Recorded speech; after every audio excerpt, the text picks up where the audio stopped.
met you 10 years ago, exactly 10 years ago. I met you in Helsinki, and then you were so kind to play some music for us. It's very difficult to play.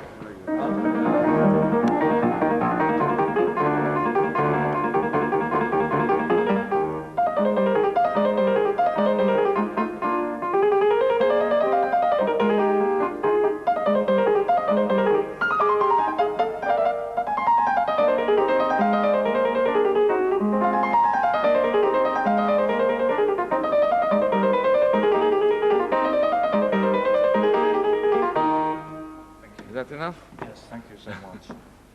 Mikrofonit vaan sitten, eikö niin? Impossible.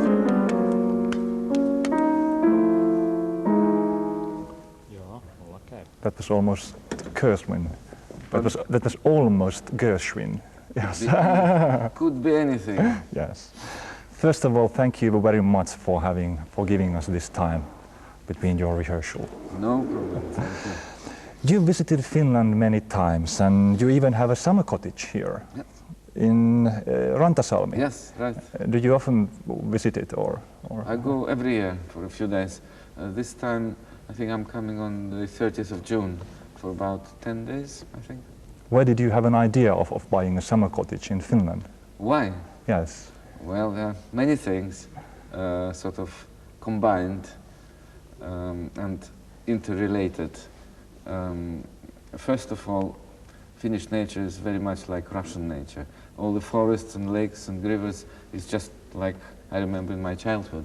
So I'm in my element when I'm in Finland. But not only. Nature could be good, but the people are so wonderful. I always enjoyed very much a contact with the Finnish people. I think they're so straight, so honest, don't say too much, but when they say something, they mean it. And this appeals to me very much. My wife is Icelandic. She's from Iceland. And you know, the Icelanders feel very close to the Finns. They very often told me that. So does my wife too. So we feel very much at home in Finland. You were born in Kogi and raised in Moscow. Do you still have some special relationship with those towns? Well, Gorky, now it's called Nizhny Novgorod, as it was called before it was named Gorky. No, I left Gorky when I was 3 years old, and I never came back until when I was 20-something, when I already started being a famous concert pianist. So I don't know anything about that city. I visited it now, I know it's beautiful, but I'm a Muscovite, really. And with Moscow, of course, I have a very strong relationship, because I went to the conservatory, to my music school there, my teachers, my friends, they're all there. They were. Now, of course, there are not so many. Many of them died or emigrated. Yes. You started to play piano in the age of 6. Your mother had a great influence to your career when your father was touring. How well do you still remember those first lessons? My mother didn't teach me. She wasn't a musician. She took me to my first teacher. And she realized I was gifted. And the first teacher realized that, and I progressed very fast. And my mother was very instrumental in making me realize that I should practice, that I have a maybe successful future. So she was very much a part of my progress, I could say, although she couldn't teach me. But she intuitively felt that she has to contribute. Yes, many times parents push their children to hobbies, to sport or to music. What is your advice? How do parents know when this pushing is good enough for a child, when it's harming him or her? It's a complex question in which there is no answer, basically. And I don't have an answer. I think it's a lot to do with your concept of what you do with your children. My wife and I always had a principle that if the children want to do something and they feel very strongly for something, they should do it. And vice versa, if they don't, they shouldn't do it. There could be a significant exception if you parents see that the gift is so enormous for something that it would be a great shame if the gift had to be left neglected and not developed. But then it's a complex question if the child doesn't want to do it. So I don't have an answer for that particular case. In my case, I have 5 children. I had basically no problems. They wanted to do something, and we said, well, if you want to do it, you do it. and we helped in that direction. So in our case, it was very, very straight. What kind of career will they have? Well, we have 5 children. 2 out of the 5 are musicians. They wanted to do it. We never put any obstacles to that, and we helped them musically. But pragmatically, no, because they had to make their own way. But musically, yes. And the other 3 do something else, not in music, but they're quite successful in their own areas. Many masters of classical music also like other types of music. Is there a secret version of Ashkenazy somewhere hidden, playing rock and roll alone when somebody's not near? No, I'm not interested in that. One sort of interest, although it's not very deep, but when I hear really very sophisticated jazz, like Andre Previn, for instance, sometimes I think, oh, pity I couldn't do it. But if you want to play that well, just to play that well, then you have to really spend years on that, otherwise you can't do it. So it's not really a regret, but because in practice I couldn't do it.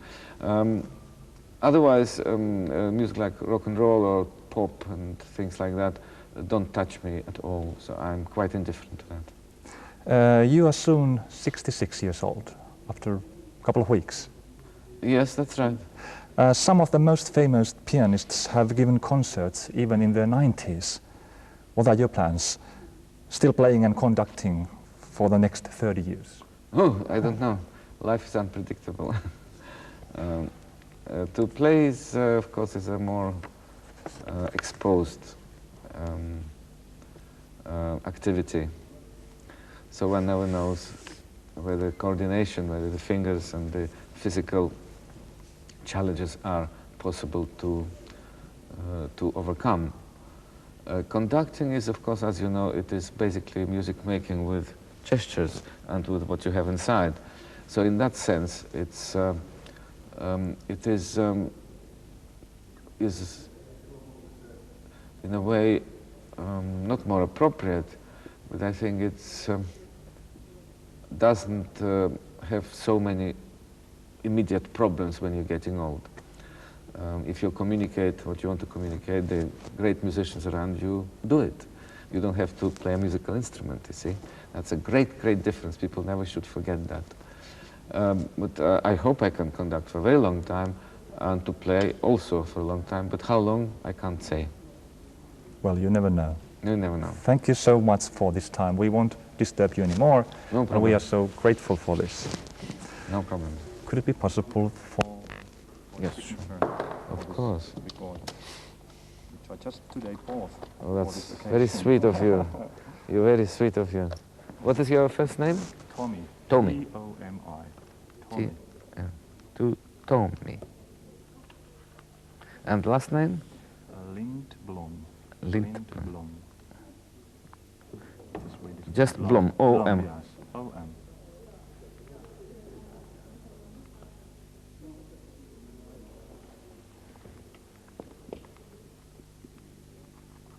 Thank you so much.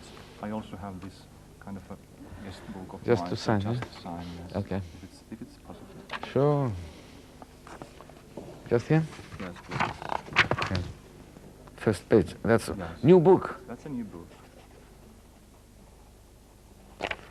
I write the date then. June 4th, yes? Yes. I think so. Espoo, yes? Do you want it in Swedish or in Finnish? Maybe in Finnish. Espoo, yeah? Oh, yes. Okay. Thank you so much. Thank Pleasure. you so much. No problem. Thank you once again. Okay. Thank you. For which channel is this? This will be tomorrow morning, MTV3. Ah. We shall have it twice to promote your concert and Okay. your Okay. Thank you. Thank you. Bye-bye. Bye-bye.